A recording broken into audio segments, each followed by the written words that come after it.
Hello guys, welcome back to SSA Athletics, and today we're going to be talking about 12 to 15 minute Cooper run. Now if you could smash subscribe, really help us out. Check the website out for more information about the Athletics Club and the days and times we train, as well as the Facebook page which has very similar information. You can also check out our training page, and yes, I do realise it really needs an update, and hopefully we can get an update on that page very soon.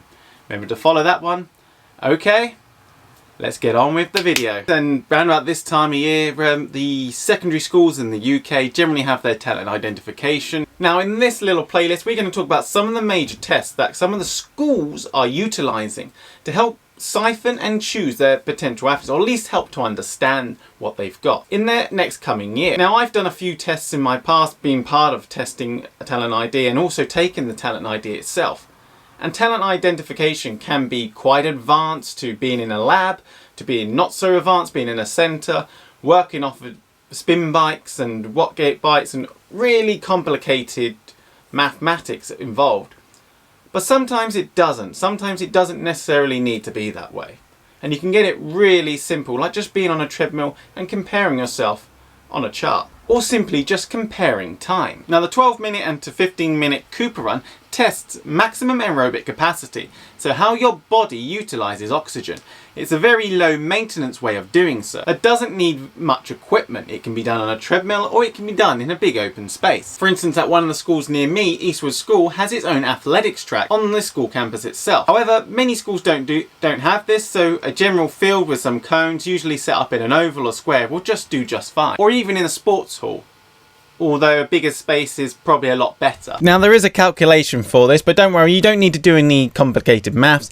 I've linked a website that will help calculate the score for yourself. Note, however, that when it comes to the Cooper run, this is only an estimation of what the person's VO2 max is likely to be. But without necessarily being in a lab, this is probably the most accurate way to do it. That is readily and freely available to the average person. Utilization of an athletics track gives us an easy understanding of where that athlete ran to. How much distance did the athlete run? Because on an athletics track, it's uniform. It's 400 meters, 100 meters straight and 100 meter for the bends. And what we're looking at, and this is why we need to have like an oval or a square and have a general similar distances between the straights and the bends. And that's because we're looking at how far the athlete can go, how fast they can go, and how much distance they can cover. Now obviously how the ground is, whether it's wet, the weather conditions will ultimately have an effect on how far you run. Now how you run it is going to be individual to each athlete. Generally though, for younger athletes, for children especially under the age of 10, it can be very difficult and very hard to pace such a race, because you've never really paced something that is 12 minutes before, potentially. And kids are generally quite bad at trying to judge and guess that pace and trying to pace it right. Sometimes they go well out, absolutely trying to smash it and end up dying, or they don't put enough effort in and don't run as fast. So generally the athlete needs to keep a pace they know they can keep throughout the race, just like as if they were running a normal track race.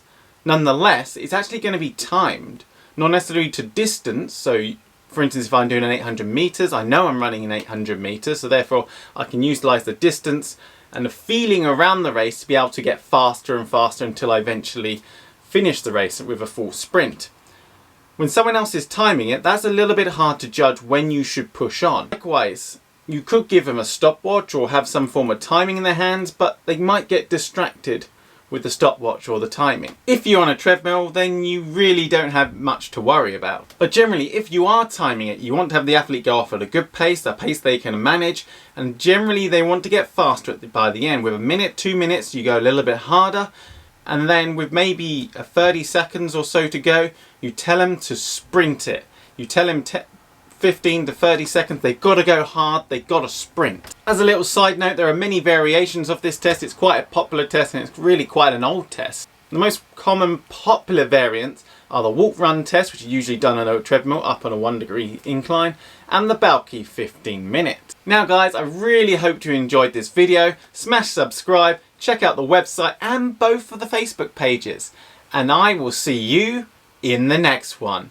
Bye!